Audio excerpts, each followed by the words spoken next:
Hey, everybody out there in Facebook land. It is Jonathan Zenz. And I am here because I had a lot going on this past week. If any of you follow my blog on my website at jonathanzenz.com, you will see that I posted last week a post that said, what did it say? It said change, and it was all about, changing up the paradigm. And I basically had decided at that point that I was going to take a week off of blogging, and it was my intention to to put a podcast up this past Sunday. The podcast was going to be the audio from the talk that I gave at the first meeting, the first Sunday celebration for Tucson New Thought. And unfortunately, the audio was not working correctly, so I wasn't able to capture that audio. Anyway, it's neither here nor there. I am going to be putting up the blog post of that talk because I'm basically going to recreate the talk to some degree just for audio purposes, and that'll go up. But one of the things that I'm looking at with respect to how change happens is this. Change happens because we are pushed into evolving. When change is required to happen, it happens. And that is evolution. It happens by means of us. And I've decided that what was pushing through me was to switch up the whole paradigm for how I present the the daily readings from the Science of Mind. So I took a week off. I did put on the list of the readings that were supposed to happen up until yesterday. There is a reading today, which is in the description of this video, which is page 508, Meditations 1 and 2 in the Science of Mind. The reason that I bring that up is because I'm going to address very quickly the readings from the past week, at least what I want to talk about from those readings, and then quickly address the meditation today. So the first thing I want to say about these readings from the past week is this. The whole concept of immortality is one that we don't talk about all that much with respect to the way it's presented in the book, the way he just did, which is he's couching it all around the experience of death and dying.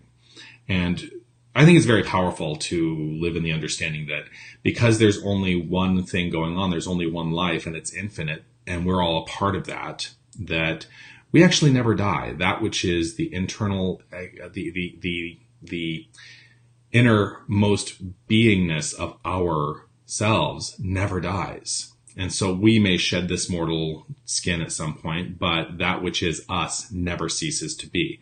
So that actually gives me a great deal of comfort, and it has helped comfort me through times when I've been working with people who've gone through the experience of making those transitions.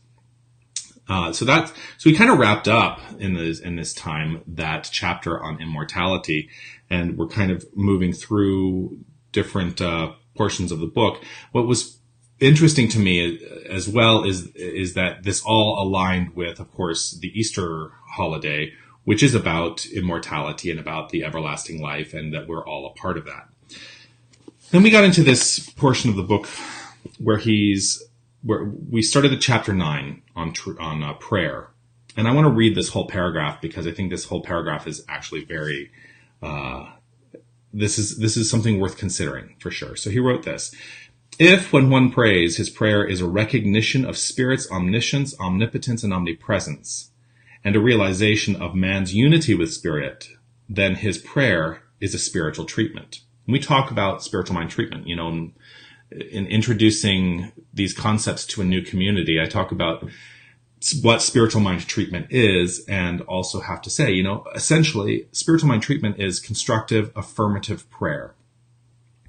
He continues on like this: if, on the other hand, one is holding to the viewpoint that God is some far-off being whom we would approach with doubt in his thought, wondering if by some good luck he may be able to placate God or persuade him of the wisdom of one's request, then there is but little similarity between prayer and treatment. So we're talking about the difference between what many people think of as prayer, which is beseeching to something out there.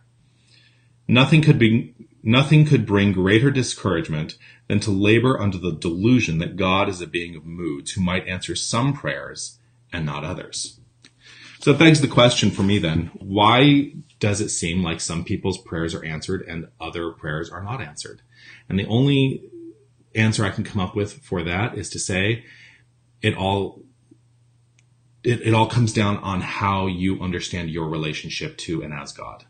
That when we pray from the point of view that Spirit's omniscience, omnipotence, and omnipresence is really a part of who we are, it is what we are, then we don't have to beseech from anything outside of ourselves. We simply state our claim, we state our truth, and we know that it unfolds beautifully, easily, and effortlessly. So that is really how we differentiate between standard forms of prayer and spiritual mind treatment. So I think it's really important to start to look at how that plays out. So then, today's reading was this part of the reading was this meditation, and it's actually really what I needed to hear today. Never fails. He is mighty within me to heal. God within me is mighty to heal. He healeth me of all my diseases and removes all fear from me. My God within is now healing me of all sickness and pain and is bringing comfort to my soul. God is my life. I cannot be sick. I hear the voice of truth telling me to arise and walk, for I am healed. I am healed. So there's an interesting thing there. We just talked about what prayer is, and he does this meditation as though God is something outside the self. So let's just let that go for the moment and recognize that whenever he talks about God, when he says, God within me is mighty to heal, he healeth me of all my diseases, we're saying that our understanding of that which is within each and every one of us, that divinity within each and every one of us, is the thing that heals us. And I say it's perfect for today because I woke up with a little bit of a sinus thing and postnasal drip and all of that stuff, which happens occasionally. I mean, I do have that experience occasionally. But I decided it's not going to change how I allow myself to be in this world, that I get to decide what my experience of life is. And so it's not about refusing the illness, it's about accepting the wellness. And so I accept wellness right here and right now. And that's it. So this is going to be a new paradigm. When I change it up, this is the paradigm. I'm intending to start doing more video releases rather than doing a lot of writing and doing the blogs that way. So this will be up on Facebook Live on the Tucson New Thought Facebook page. And a copy of this will also go onto my personal website at jonathanzenz.com. So I hope you'll continue to follow with me, and I look forward to seeing you a little bit later. Have a good one. Bye, everybody.